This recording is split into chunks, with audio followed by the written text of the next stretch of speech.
मेरी उम्र अच्छा इस वक्त आप। 57 ईयर है ओ। और मैं एक मुस्लिम घराने में पैदा हुआ हूँ। अच्छा जी। लेकिन मेरे सवालों के जवाब कोई नहीं देता था। हम्म। और ये सवाल मेरे अवाइल उम्री से हैं। हम्म। जब मैंने ओके। आप लोगों का चैनल देखा जी। और सच वाला साहब को सुना हम्म। तो बहुत तसल्ली हुई। अच्छा। तो क्योंकि वो मेरे जो एक खानदान में डाउट था, काफी लोग। वो जो एक डाउट था आपको कि ठीक है, हो सकता है कि इस्लाम सही है, जब आपने हमारे चैनल को सुना, सचवाला जी को सुना, तो वो आपका जो डाउट है वो बिल्कुल पक्का हो गया कि नहीं, इस्लाम जो है वो कोई खुदाई मजहब नहीं है। नहीं, मुझे पहले से ही डाउट था, हम्म। लेकिन कोई मेरा हमराज नहीं था। अच्छा। हम्म। मेरे खानदान में बहुत सारे लोग हाफिज हैं। हाफिज है, कुरान हाफिज। जी। ओके। तो और आपने उनसे मैं इस पूछा नहीं आपके डाउट्स? मैं आपको बता दूं, पहले मुझे आप एक ही बात बताइए कि क्या ये ट्रेस आउट तो नहीं हो जाती है कॉल्स वगैरह हमारी कम्युनिकेशन? क्योंकि नहीं जिस नहीं, जगह पर बिल्कुल। मैं हूँ, मैं जी अपने बिल्कुल। ख्यालात का इजहार आज तक किसी से किया नहीं। और मैं हम्म। इस वक्त भी एक बंद कमरे में बैठा हूँ। जी देखिए, आप ओरिजिनल आईडी से तो पहली बात ओरिजिनल नाम ना रखे, वो मेरी आपको सजेशन होगा। और इसके ये मेरा अलावा तो, ओरिजिनल नाम नहीं है। हाँ, इसके अलावा तो ट्रेस आउट जहां तक मुझे पता है नहीं किया जा सकता है। आप ऐसी कोई ठीक है। इंफॉर्मेशन ना बताएं जिससे आपकी पर्सनल आइडेंटिटी रिवील हो। उसके अलावा आपको जो कुछ बताना है वो बता सकते हैं। जी, मैं ये बता रहा था कि जो क्वेश्चन मैं करता आया हूँ, हम्म। उनके जवाब मुझे कभी कहीं से नहीं मिले। जी। हालांकि मैं एक बरेलवी मसलक में पैदा हुआ। थोड़ा अर्सा के लिए मैं शियाओं में भी गया। थोड़ा अर्सा के लिए मैं तबलीगी जमात में भी गया। जी। थोड़ा अर्सा के लिए मैं जो बंदियों में इधर यानी तबलीगी जमात में, फिर अहले हदीस में हम्म। बेसिकली सुन्नी था। तो मेरी समझ में ये नहीं आता था कि मैं कौन सा मुसलमान हूँ। क्योंकि जब मैं अपने हुफाज से बात करता था कि तुम कुरान को हिफ्ज करते हो, तर्जुमा क्यों नहीं पढ़ते, हम्म। तो वो कहते थे ये हमारी कोताही है। अच्छा। अच्छा, मेरे साथ कुछ ऐसा मसला रहा कि मैं 10-11 साल की उम्र से ही इस्लाम से बागी था। अच्छा, तभी आपके समझ में आ गया था। मुझे समझ नहीं आती थी कि ये क्या हो रहा है, क्योंकि मैंने जब भी कुरान को तर्जुमे के साथ पढ़ने की कोशिश की, मेरी समझ हम्म। में कुछ भी नहीं आया। बेरब्त, बिल्कुल बेरब्त कहानियां, रब्त कोई नहीं मिलता था तर्जुमे में। हम्म। अरबी हम्म। मुझे आती नहीं। बिल्कुल। तो जब एक ऐसी किताब जिसको खालिक कायनात ने बनाया हो, उसके अंदर रब्त क्यों नहीं है? हम्म। ऐसा है क्या? बेरब्त है ना? बिल्कुल बिल्कुल, कहीं की उसमें बात कोई कहीं। इंटरेस्टिंग इंटरेस्टिंग नहीं है। अगर आप उसको ट्रांसलेशन के साथ आप अगर पढ़ते हो तो उसमें कोई इंटरेस्ट नहीं आएगा आपको। और समझ में भी नहीं आएगा कि क्या कहना चाहता है क्रिएटर। बहुत कंफ्यूजन है, एम्बिग्यूटी है, बहुत प्रॉब्लम है। अब वो जब मैं उनसे कहता था कि मेरे इन कुछ क्वेश्चन, बेशुमार क्वेश्चन निकलते थे हम्म। कि मुझे इनका जवाब दो, तो वो कहते थे कि ये एक मुश्किल किताब है।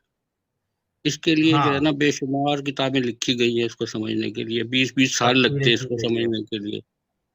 तो मैं कहता था कि भाई, ये जब इतना आसान मतलब बनाया गया है बकौल आप लोगों के कि हमने इसको समझने के लिए बहुत आसान बनाया, तो हम्म। फिर ये इतना पढ़ने की क्या जरूरत है? जिंदगी कैसे हम्म। गुजारी जाए भाई? हम्म। आधी जिंदगी तो समझने में गुजर जाएगी, तो गुजरेगी कैसे? बाकी जिंदगी करेंगे क्या हम? सही। तो हम मैंने फिर गौर करना शुरू किया कि दूसरे ममालिक हमसे आगे क्यों निकल गए। मैं कुछ अर्सा बाहर भी रह के आया हूँ, फॉरेन कंट्रीज में। वो तरक्की याफ्ता कंट्रीज से। वहां मैंने बहुत तजिया करने की कोशिश की कि क्या वजह है, हम लोग इतने पीछे क्यों हैं, बर्रे सगीर के लोग, या इस्लामिक कंट्रीज इतने पीछे क्यों हैं। जी। तो क्या समझ आया आपको? तो मैं मुबहिम सा रहता था कि ये जरूर कोई खामी है हमारे निज़ाम जिंदगी। हम्म। अब क्या खामी है, ये सारी मुझे समझ आई सच वाला साहब से। उन्होंने जो बातें की उनमें मेरे सारे सवालों के जवाब मौजूद थे। जी। मैंने जो जो सोच रखा था, और उनके पास जो इल्म है वो वाकई बहुत काबिल और फसीह और बलीग इंसान है। हम्म। अब खतरा ये होता है कि फौरन जो है ना, मुनकर हदीस और मुनकर कुरान का सर उड़ा दिया जाता है। हम्म। वाजिबुल कत्ल, क्वेश्चन करने वाला बिल्कुल। वाजिबुल कत्ल है। हमें बचपन से ये सिखाया गया कि आपने क्वेश्चन नहीं करना, जो क्वेश्चन करेगा वो दायरा इस्लाम से खारिज हो जाएगा। सवालात नहीं करने, क्योंकि सवालात से हकीकत सामने आ जाती है। हमें तो नहीं पता था, जो लेकिन खामियां हमें हैं, फिर जो ये था। प्रॉब्लम्स है, वो सामने आ जाते जी। हैं सवालात करने से। जी। हाँ भाई, पान कौन सा खा रहे हैं आप, पहले तो ये बता दे मेरे को। मैं मुझे दोस्त खास बहुत पसंद है। एक अपना साहिल भाई, और दूसरे वो जो है कालिब साहब। क्या बात नहीं, है उनकी, पान वो पान वहां से पकड़े हुए। पान कौन सा है मुंह में, पान? ग्लोरी पान कौन नहीं सी है, ग्लोरी? है मेरे मुंह में, पान नहीं है मेरे मुंह में, दांत नहीं है इसलिए ओह आवाज ऐसी सॉरी है। यार, सॉरी, मैं समझा शायद पान खा रहे हैं। मेरे को पान बड़ा पसंद है, मैं लाला कहा जी, यार। ये असल में खान साहब जो है वो तकरीबन 57 ईयर्स एज है उनकी। अरे बाप रे, इस वाह। जी। लेकिन आप सोचिए कि वो बाहर निकल गए हैं और उनको एक यानी उनको जो लगता था कि कोई है नहीं उनकी सुनने वाला, आज उनको एक प्लेटफॉर्म मिला है जहां पे वो अपने दिल की बात हमें और लोगों तक पहुंचा रहे हैं। Very awesome, very awesome, that is good. बहुत मजा आया, बहुत अच्छा लगा सर कि फाइनली। वैसे मैं बताऊं आपको, जब मैंने इस्लाम छोड़ा ना, उस वक्त मुझे भी ऐसे लगता था शायद दुनिया में अजूबा सिर्फ मैं ही हूँ। तो जब मैं जब मैंने इंटरनेट पे देखना शुरू किया तो मुझे पता लगा यार नहीं, मैं अजूबा नहीं हूँ, मुझे बड़ी देर से पता लगा। नहीं, मैं तो यहाँ पे वैसे भी जो है ना आधा काफिर कहलाता हूँ। हम्म। सर पूरा क्यों नहीं, क्योंकि पूरा क्यों नहीं, ये आधा वाला क्यों है पूरा सर, ये काम खराब है इसलिए नहीं, सर। पूरा इसलिए नहीं कहलाता कि मुझे वजह नहीं पता थी कि मैं ये क्यों नहीं करता। ना मैं नमाज पढ़ता, ना मैंने आज तक कोई रोजा रखा है। आज तक, हम्म। पैदाइश के बाद से आज तक मुझे याद नहीं है कि मैंने कोई रोजा रखा। हम्म। सर फिर तो मुस्लिम आपको पू- यही कहेंगे कि यार आप कभी मुसलमान ही नहीं थे सर।